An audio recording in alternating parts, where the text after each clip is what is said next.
Hello Saber fans, I just thought I'd do a little video on this saber for the owner and anybody else interested. I machined this quite a while back for DeLone Mans, and he got it back and sent it off to be powder coated by Pete's Powder and Boarding.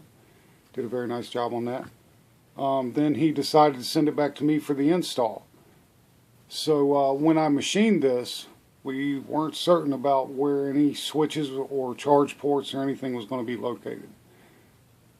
So after I got it back, first thing I did was, this was just a thumb screw with a little cap on top that just sit there with the thumb screw going through it. So I got rid of that, machined it out for a charge port and a twist kill key.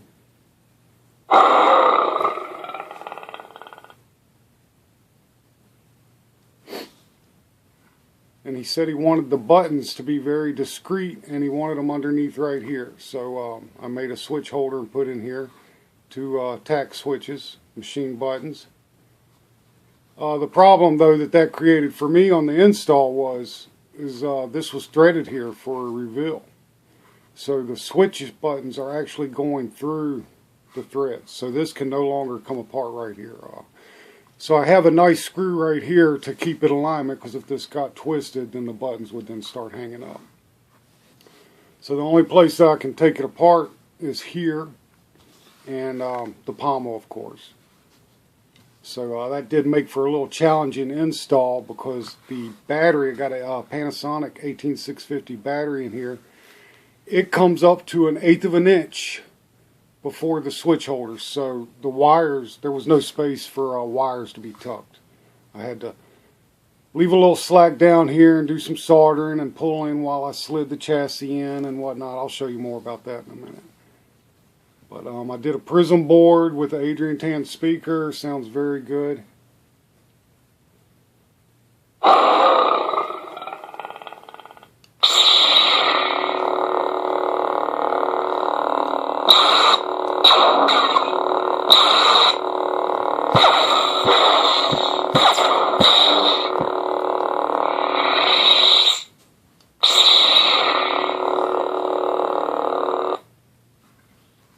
These buttons turned out working very, very nice and positive, no rattle.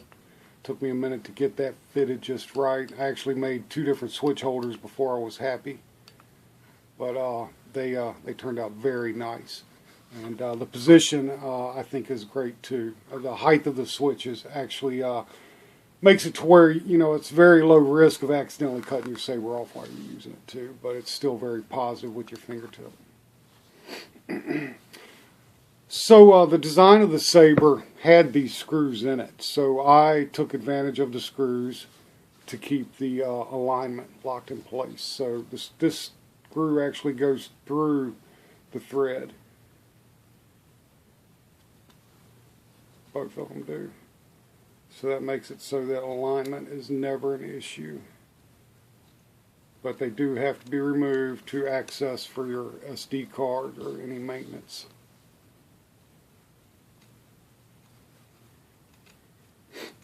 And to the owner, I recommend removing the pommel first, just so that you can, it shouldn't be an issue, but just so you can keep an eye, because well, let me jump track a little bit here.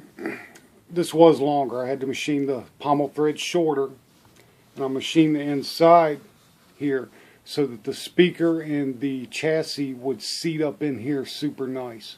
So I mean, it's greatly supported. I mean, you should never have any issues with anything breaking from dueling. So that speaker sits up in there real good. So by removing the pommel first, you can make certain that the chassis never tries to spin. I don't think it will, but you know, just be safe.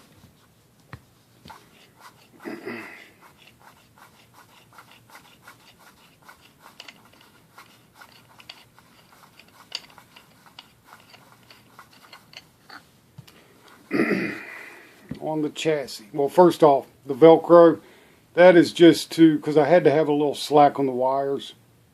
I mean, there was just no way around it, because the chassis had to be slid out, I don't know, you know, about another inch for me to be able to install the board and do the wiring. So I had to wire things up and then slowly feed wires through as I'm pushing the chassis in here all the way.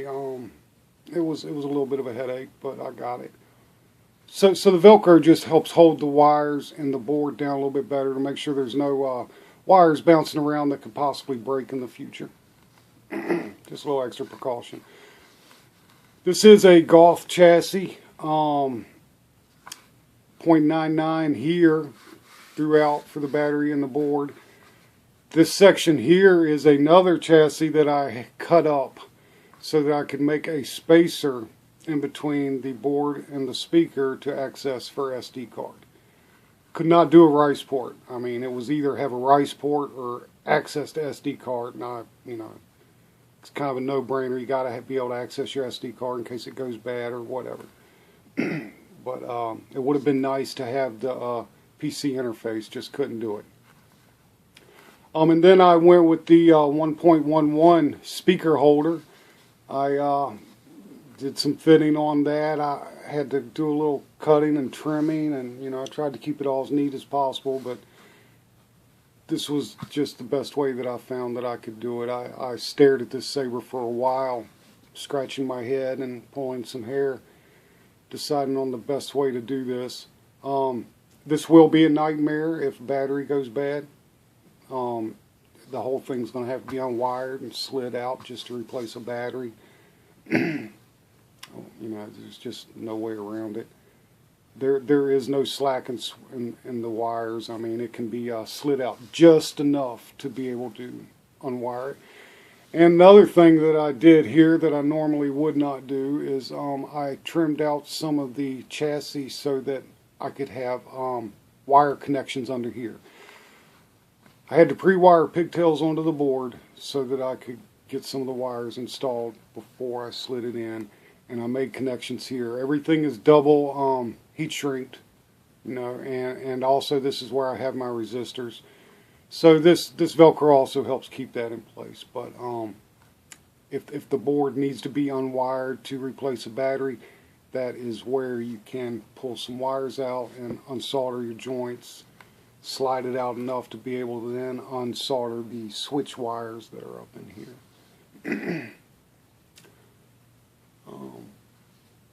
But that is pretty much it right there. The access to the SD card is right in here. Let me see if I can get this on the video. Take a little screwdriver. Sorry, I'm trying to see. My lighting is bad. But you can just push in on that and then take some tweezers or a little tiny pair of pliers and pull it out. And then it will go back in.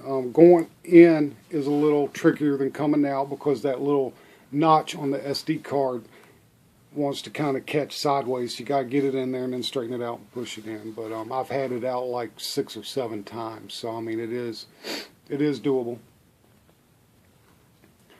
Adrian Tan speaker, I've been loving these, the 24mm. I mean, they're a very nice compromise.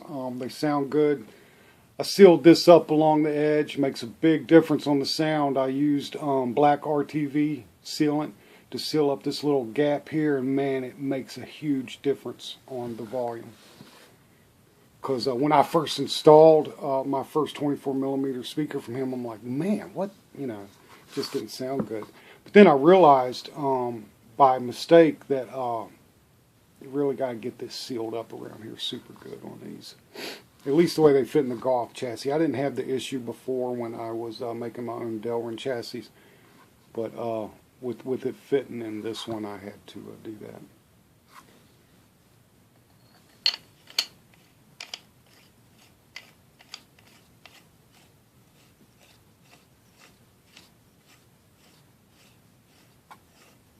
And the pommel cap really makes a difference too on the sound.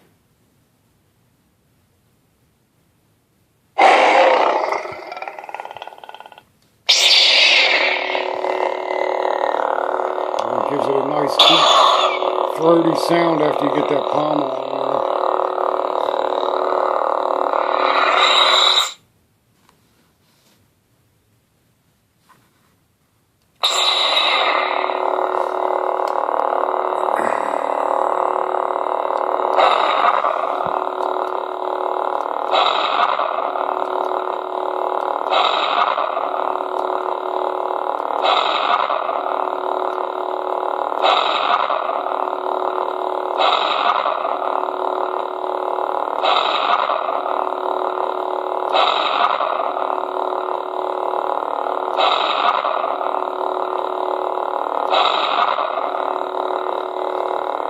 I don't know if these colors are showing good on there or not.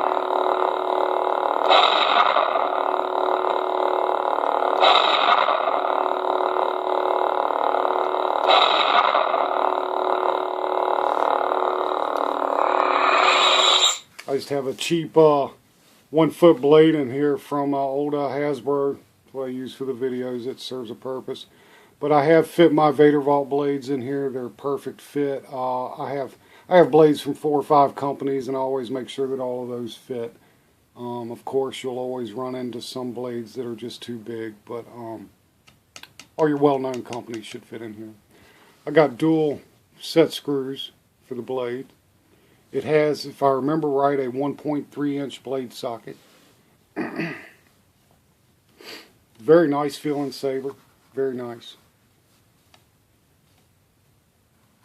Anyways, Delone, I hope you are happy with this saber. I think you will be. I'm happy with the turnout of it. Anyways, thank you, and it is New Year's. Happy New Year, everybody.